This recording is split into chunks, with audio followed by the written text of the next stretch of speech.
HSC 26 batch তোমাদের পরীক্ষা মাত্র শেষ হলো। এখন তোমরা অনেকে তোমাদের রেজাল্টটা চিন্তা করতে পারতেছো যে এইরকম হইতে পারে ওইরকম হইতে পারে, মানে এটা যৌক্তিক কেন? কারণ এই রেজাল্টের উপর ভিত্তি করে আবার আমাকে ডিসিশন নিতে হবে আমি কোন প্রোগ্রামে ভর্তি হব বা কী করবো, তাই না? এখন আসো, তোমরা যেটা চিন্তা করতেছিলা, তোমরা যেটা কমেন্ট করছো, তোমরা যেটা মেসেজ করছো, সেইগুলোর উপর ভিত্তি করে ভাই এই ভিডিওটা বানাচ্ছি। এখান থেকে একদম ক্লিয়ারলি তুমি সব অ্যান্সারগুলো পেয়ে যাবে। বাট তুমি যদি কখনো একটা ভুল ডিসিশন নিয়ে ফেলো, তোমার কিন্তু ফেরত আসার চান্স কিন্তু কম। কারণ কি, এই প্রস্তুতির মধ্যে আমাদের কিন্তু মাত্র 3 থেকে 4 মাসের একটা প্রস্তুতির সময় যাবে। এই সময়ের মধ্যে যদি আমরা ভালো প্রস্তুতি নিতে না পারি, নিজের স্বপ্নটা আসলে মাটি হয়ে যেতে পারে। সো বুঝে শুনে আমাদের সিদ্ধান্ত নিতে হবে। এবার তুমি তাহলে এই দিকে আসো। তুমি দেখো, আমি সব কিছুকে একদম ক্যাটাগরির মধ্যে ভাগ করছি। 3টা ক্যাটাগরি দিয়েছে আর কি। ক্যাটাগরি একটা হলো এক্স ক্যাটাগরি, একটা হচ্ছে ওয়াই, একটা হচ্ছে জেড ক্যাটাগরি। এক্স ক্যাটাগরিতে কারা পড়তেছে? যারা হচ্ছে এ প্লাস পাবে, ধরে নিচ্ছ এ প্লাস পাবা, কিন্তু তোমার হচ্ছে 85%-এর উপরে নম্বর আসবে পিসিএমে। আর যাদের হচ্ছে মনে হয় 80%-এর উপরে আসবে বাট 85 নিচে চলে আসতে পারে, তারা হচ্ছে আরেকটা ক্যাটাগরির মধ্যে পড়তেছে। এখন আর কিছু কি করছে, যারা মনে করছে 4.5-এর প্লাস আসবে বাট 5-এর নিচে আসবে, কেউ ভাবতেছে ভাই 3.5-এর উপরে আসবে বাট এর থেকে নিচে নামবে না। এই 3টা ক্যাটাগরি ধরো যে আমি ধরে নিছি আর কি। এবার তাহলে আমি এক এক করে একটু একটু আসি। যেমন ধরো, যাদের মনে করতেছে যে 85%-এরও বেশি নম্বর আসবে, তারা কি করতে পারো? তারা ডেফিনেটলি হয় তোমাদের হচ্ছে ইঞ্জিনিয়ারিং এডমিশন অ্যাসপিরেন্ট হলে এটার প্রিপারেশন নিবা, নেওয়ার সাথে তুমি ডেফিনেটলি এইটারও প্রিপারেশন তুমি তোমার কাছে রাখবা। দুটো প্রিপারেশন তোমার নেওয়া লাগবে আর কি, হ্যাঁ, ওকে। বাট এইটা তুমি যদি ফোকাস দিয়ে করো আর এখানে তুমি যদি প্রশ্ন ব্যাংক সলভ করে করো, তাহলে তোমার জন্য কিন্তু সুন্দরভাবে আগায় যাওয়া পসিবল। গেল ব্যাপারটা? আচ্ছা, এখন তোমার যদি মনে হয় যে ভাই আমি তো ইঞ্জিনিয়ারিং অ্যাসপিরেন্ট না, আমি হচ্ছে মেডিকেল অ্যাসপিরেন্ট। তুমি মেডিকেল অ্যাসপিরেন্ট যদি হওয়ার পাশাপাশি তুমি তোমার ভার্সিটিটাকে টার্গেটে রাখো, এই কালারগুলো মেনটেন করবে আর কি।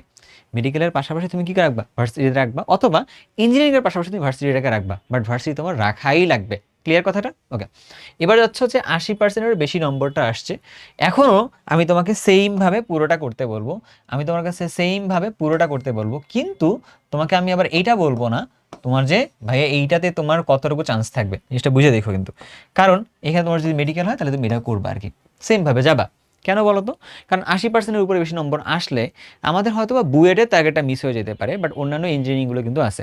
বাট ইঞ্জিনিয়ারিং প্রিপারেশন নিলে আমাদের ম্যাথ ফিজিক্সে ভালো একটা দক্ষতা অর্জন হয়ে যায়, যেটা কিনা আমাদের ঢাবি কতে গিয়ে কাজে রাখবে আর কি। সো বি কেয়ারফুল, এইটা কিন্তু আমাদেরকে এভাবে যাওয়াটা যৌক্তিক। তবে কারো যদি মনে হয় যে ভাইয়া আমি ম্যাথ ফিজিক্সে আমার ভালো কমান্ড নাই, আমি হচ্ছে ইঞ্জিনিয়ারিংটা নিতে পারবো না, তো সেক্ষেত্রে তুমি এটা বাদ দাও। বাদ দিয়ে তুমি কি করো? বাদ দিয়ে তুমি শুধুমাত্র হচ্ছে ভার্সিটির টার্গেটটাকে তুমি নাও। ব্যাপারটা বুঝতে পারছি? বুঝছো? আর মেডিকেলটাকে তুমি রাখতে পারো, মেডিকেল তো মুখস্থ জিনিসপত্রগুলোর মধ্যেই পড়ছে, তার মানে আমাদের খুব একটা প্রবলেম এখানে নেই। বাট তোমাকে ভার্সিটিটা কিন্তু রাখতে হবে আর কি। ব্যাপারটা বুঝতে পারছি? ওকে। তাহলে আমি একটু কথার মধ্যে আবার একটু জিনিসটাকে লিখে দিই। তুমি এটাও রাখতে পারো, এটাও রাখতে পারো, বাট এটাকে অ্যাপার্ট ফ্রম বুয়েট আর কি, এরকম টার্গেটটা। এবার তুমি আসো এখানে 4.50, তোমার যদি এটা মনে হয়, তাহলে আমার মনে হয় তোমার আর ইঞ্জিনিয়ারিংয়ের দিকে দেওয়া দরকার নাই এই মুহূর্তে, কারণ তোমার রেজাল্ট তোমাকে ওই দিকে টানবে না, এটা একটা ব্যাপার। আর দুইটা ব্যাপার হচ্ছে যে অনেকের ক্ষেত্রে হয়তো বা ভালো কমান্ড নাই বলে রেজাল্ট আসলে এমন আসছে, তাই না? তো আমাদের তাহলে তো ভালো করে ভার্সিটি প্রিপারেশন নেওয়া লাগবে। সো আমরা এই টার্গেটটাকে মিস করে আমরা শুধুমাত্র এইখানেই বেশি বেশি ফোকাস দিই, এখানেই বেশি বেশি করে ফোকাস দিই, ভার্সিটিতে বেশি বেশি করে ফোকাস দিই আর কি। তাহলে ইঞ্জিনিয়ারিং দিব না? দিতে পারো। তোমার যদি মনে হয় যে ভাইয়া তোমার ভালো একটা দক্ষতা আসতেছে, তাহলে তুমি এইটার মধ্যে একটা ভালো প্রিপারেশন নিতে পারো আর কি, মেডিকেলের মধ্যে ভালো করে প্রিপারেশন নিতে পারো। বাট মূল ফোকাস থাকবে কোথায়? মূল ফোকাস থাকবে হচ্ছে এখানে। এবার যাচ্ছে হচ্ছে 3.5 প্লাস যদি তোমার হয়ে যায়, আমি বলবো তুমি শুধুমাত্র এখানেই ফোকাসটা দাও, তুমি এখানেই ফোকাসটা দাও। এখন ভাইয়া কথার মধ্যে আসি যে ভার্সিটিটাকে আমরা কি ভেঙে যদি বলি কি কি আছে এখানে, এখানে ডিইউ আছে, আর এখানে আবার ধরো যে আদার্স ইউনিভার্সিটিটা আছে আমাদের কাছে, বুঝছো? এখন ডিইউ এর জন্য কিন্তু তারা সবাই প্রিপারেশনটা নিচ্ছ, সবাই টার্গেটটা রাখতেছে, তার মানে এখানে কম্পিটিশন কিন্তু অনেক হাই। তাহলে এই কম্পিটিশন হাইয়ের মধ্যে কিন্তু গোছানোভাবে পড়তে হবে, গোছানোভাবে আগাতে হবে আর কি। ক্লিয়ার কথাটা? সো তোমরা অফলাইনে পড়ো বা অনলাইনে পড়ো, ভালোভাবে আগাতে পারবে। আমি আমার ইউটিউব চ্যানেলের মধ্যে অলরেডি তুমি অফলাইনে পড়বা নাকি অনলাইনে পড়বা, তোমার ডিটেলস কী কী লাগবে একদম 40 মিনিট একটা ভিডিও করে তোমাদেরকে দিয়ে দিয়েছিলাম। তোমরা ওইখান থেকে ভিডিওটা দেখে নিলে খুব ভালো হবে আর কি। আর তোমরা যদি মনে করো যে তোমরা আমার সাথে হচ্ছে কমপ্লিটভাবে আগাবা, ঠিক আছে, যারা আমার সাথে কমপ্লিটভাবে প্রিপারেশন নিয়ে আগাবা, তাদের জন্য বলতেছি এটা।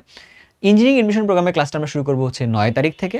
আমরা ভার্সিটি এডমিশন প্রোগ্রামের ক্লাসটা শুরু করবো হচ্ছে 13 তারিখ থেকে। এখন আমাদের ক্লাসগুলো আমি নিব হচ্ছে গুগল মিটে নিব। কেন বলো তো?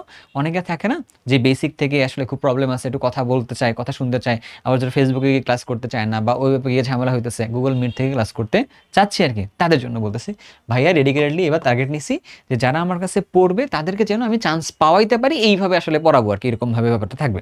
দ্যাটস ওয়াই আসলে গুগল মিটে ক্লাসটা নিচ্ছি। ভাইয়ার প্রত্যেকটা ক্লাসের ক্ষেত্রে ভার্সিটি হোক বা ইঞ্জিনিয়ারিং হোক, দুইটা লেয়ারে ক্লাসটা হবে। একটা হচ্ছে কি বেসিক টু অ্যাডভান্স লেভেলের ক্লাসটা হবে, এখানে আমার থিওরিটা মেইন ফোকাস, সাথে হালকা কিছু প্রশ্ন সলভ থাকবে। আর এখানে শুধুমাত্র প্রশ্ন সলভটাই করাবো, এখানে থিওরিটা মূল ফোকাসটা না। তার মানে দুইটার মাধ্যমে যদি আমরা আগায় যেতে পারি তাহলে সুবিধা হবে। তাহলে একটা উইকের কথা চিন্তা করলে তোমার ক্লাস থাকবে কয়টা? দুইটা, তুমি যদি ভার্সিটিতে হও। কিন্তু তুমি যদি ইঞ্জিনিয়ারিংয়ে যদি হও, তোমার ক্লাস থাকবে হচ্ছে 4টা। কেন বলো তো? কারণ ভাইয়া তোমাকে হচ্ছে ইঞ্জিনিয়ারিং এডমিশন প্রোগ্রামটা নিলে ভার্সিটিটা তোমাকে ফ্রি দিয়ে দিচ্ছে আর কি কমপ্লিটলি। সো তোমরা যারা কোর্সটা নিতে চাচ্ছ, তোমরা ডেফিনেটলি কী করবা বলো তো? তোমাদের একটা ছোট্ট কাজ করা লাগবে। আমাদের যে এইচএসসি ক্র্যাকার্স ওয়েবসাইটটা আছে, এখানে চলে যেতে হবে। চলে যাওয়ার পরে তুমি হচ্ছে টিচার্স অপশনে যাও, গিয়ে তুমি হচ্ছে নাইম ভেদে যাও। যাওয়ার পরে তুমি দেখতে পারবা, নিচে আসো, নিচে আসলে তুমি দেখতে পারো ভাইয়ার হচ্ছে ভার্সিটি কোর্সটা আছে। এই যে ভার্সিটি কোর্সটা আছে, এখানে তুমি কোর্সটা নিতে পারবা 500 টাকাতে। আর তোমার যদি মনে হয় তুমি হচ্ছে ইঞ্জিনিয়ারিংটা নিবা, তাহলে তুমি 750 টাকায় তুমি ইঞ্জিনিয়ারিংটা নিতে পারবে আর কি। তবে তোমরা যারা কি না আমার এই এমসিকিউ কোর্সটার মধ্যে ভর্তি ছিলা, তোমাদের জন্য স্পেশাল ডিসকাউন্ট রাখছি। তোমাদের নিজেদের যে এমসিকিউ এর যে গ্রুপটা আছে সেখানে চেক করবা, অথবা তোমরা আমাকে হোয়াটসঅ্যাপের মধ্যে মেসেজ দিলেই হবে। এই কমেন্টের পিন কমেন্টে এবং ডিসক্রিপশনে লিঙ্কটা দিয়ে থাকবে আর কি, এই হোয়াটসঅ্যাপের লিঙ্কটা। তাহলে সেখান থেকে তোমাকে স্পেশাল ডিসকাউন্টের ব্যবস্থাটা দেওয়া হবে, তবে তুমি যদি এমসিকিউ কোর্সে ভর্তি থাকো তো। ঠিক আছে কথাটা? ওকে ওকে। আর এর বাইরে তোমার যদি মনে হয় যে ভাইয়া আমি হচ্ছে কম্বোতে যাবো আর কি, আমরা হচ্ছে আমি ইন্ডিভিজুয়ালি পড়বো না, কম্বোতে ব্যবস্থাটা সুন্দরভাবে দিয়ে দেওয়া আছে আর কি। এখানে ধরো ইঞ্জিনিয়ারিং ব্যাচের একটা কম্বো দেওয়া আছে, হ্যাঁ, ফিজিক্স আর কেমিস্ট্রি তুমি আলাদা করে কিনতে পারবা। ঠিক আছে? আবার ধরো তুমি ভার্সিটি ফিজিক্স আর কেমিস্ট্রি আলাদা করে কিনতে পারবা। তুমি চাইলে হচ্ছে ফিজিক্স কেমিস্ট্রি ম্যাথ নিতে পারবা। তুমি চাইলে হচ্ছে যে, সো তোমার কাছে সব কিছু অপশন কিন্তু এখানে আছে। তো তোমাকে তাহলে কী করতে হবে? তোমাকে হচ্ছে ডিসাইড করতে হবে তুমি আসলে কী করবে আর কি। সব কিছু তোমার বলে দিছি। সো এখান থেকে আমাদের ডিসিশনটা নিয়ে নিতে হবে। ব্যাপারটা কি ক্লিয়ার? তাহলে আজকে এই পর্যন্ত, ইনশাল্লাহ কথা হবে পরের ভিডিওতে। তুমি কি জানতে চাচ্ছ, তোমার মনে কী কী প্রশ্ন আছে কমেন্টের মধ্যে জানাতে পারো। ইনশাল্লাহ ভাইয়া তোমাদের কমেন্ট থেকে আবার ভিডিও বানানোর ট্রাই করবো। আল্লাহ হাফেজ।